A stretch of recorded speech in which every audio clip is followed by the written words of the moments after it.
포렌식에 참여하면 사건과 관련 없는 파일이 증거로 수집되는 것을 막거나 빼달라고 할 수 있다. 불리한 증거를 조작할 것 같다는 강한 의심이 드는 경우에는 더욱 효과적입니다. 사실 포렌식에 참여하지 않더라도 가능합니다.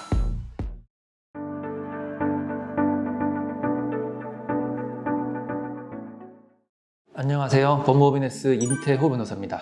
수사기관이 핸드폰, PC, 외장하드, USB와 같은 전자기기를 압수한 경우에 그 목적은 전자기기 안에 있는 파일을 확인하고 그 파일을 증거로 삼기 위함입니다. 전자기기가 압수된 경우에는 거의 대부분의 경우 포렌식을 거쳐 삭제된 파일까지 복구해서 전자기기 안에 있던 파일을 확인합니다. 이것을 포렌식 절차라고 합니다. 포렌식의 사전적 의미는 과학수사입니다. 전자기기에 대한 포렌식 수사 외에도 기계를 활용한 모든 수사를 포렌식이라고 할 수 있고, 통상적으로는 전자기기에 대한 파일 복구 작업을 포렌식이라고 합니다. 포렌식 절차는 국과수에 전자기기를 맡겨서 파일을 복구시키는 추출 절차, 추출된 파일 중 사건과 관련 있는 파일을 선별하는 선별 절차가 있습니다. 그리고 사건의 당사자는 포렌식 절차에 참여할 수 있습니다. 사건의 당사자는 추출 절차부터 선별 절차까지 참여할 수도 있고, 선별 절차에만 참여할 수도 있습니다. 포렌식 절차에 참여하면 수사관이 내 전자기기에 없던 파일이 추출되었다는 주장을 할 수 없게 됩니다. 추출 과정을 지켜보기 때문이죠. 그리고 사건의 당사자가 포렌식 결과 어떤 파일이 추출되었는지 또는 선별되었는지 알 수 있다는 장점이 있습니다. 사실 포렌식에 참여하지 않더라도 수사기관이 내 전자기기에 없던 파일을 그 전자기기에 있던 파일이라고 주장하는 것은 적발할 수 있습니다. 파일 고유의 해시값이 있기 때문에 그 파일이 전자기기에서 추출된 파일인지 아닌지 포렌식 이후의 해시값 비교를 통해 확인할 수 있기 때문입니다. 그리고 포렌식 절차에 참여하지 않더라도 포렌식 결과 사건과 관련이 있다고 선별된 파일 확인은 조사 절차에서도 가능합니다. 포렌식에 참여하면 사건과 관련 없는 파일이 증거로 수집되는 것을 막거나 빼달라고 할 수 있다라고 생각하시는 분들이 많습니다. 이것은 잘못된 생각입니다. 사건과 관련 없는 파일이 발견될 경우 수사관은 그 파일을 당사자의 동의를 받아 임의 제출을 받을 수 있고, 동의를 받지 못할 경우 파일 자체에 대한 압수수색 영장을 추가로 받아 새로운 사건의 증거로 삼을 수 있습니다.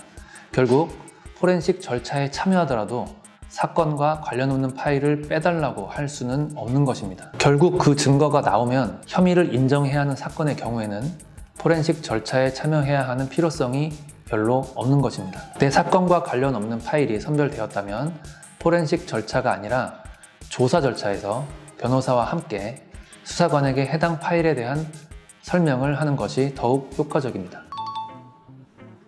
내 전자기기를 포렌식 하더라도 사건과 관련 있는 증거가 나올 가능성이 절대 없고, 무혐의를 주장하는 사건에서는 포렌식 참여가 의미 있을 수 있습니다. 예를 들면 조국 전 장관의 배우자가 자녀 입시 비리로 수사를 받고 재판을 하였는데, 그 배우자는 어떤 문서를 위조한 적이 없다는 취지의 무죄 주장을 하였습니다. 이와 같이 어떤 행동 자체를 한 적 없다는 무죄 주장을 할 경우, 그리고 수사관이 임의로 내게 불리한 증거를 조작할 것 같다는 강한 의심이 드는 경우에는 포렌식 절차에 적극적으로 참여하는 것이 좋을 것입니다. 그러나 불법 촬영을 하다가 적발되었는데 그 불법 촬영물 외에도 다른 촬영물이 핸드폰에 보관되어 있어서 걱정되는 상황이라면 오히려 포렌식 절차에 참여해야 할 필요성이 적게 됩니다.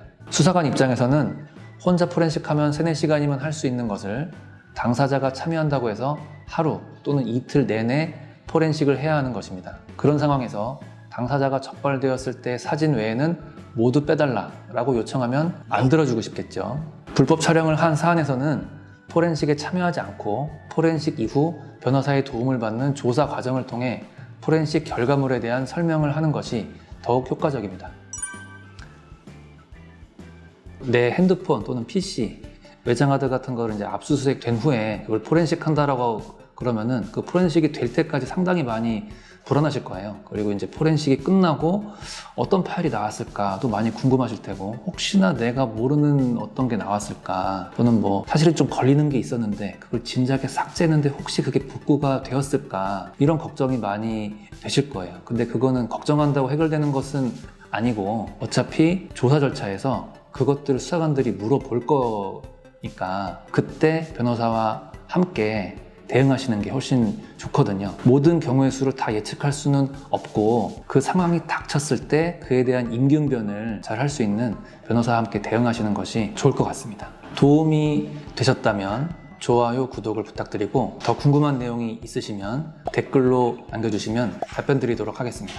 감사합니다.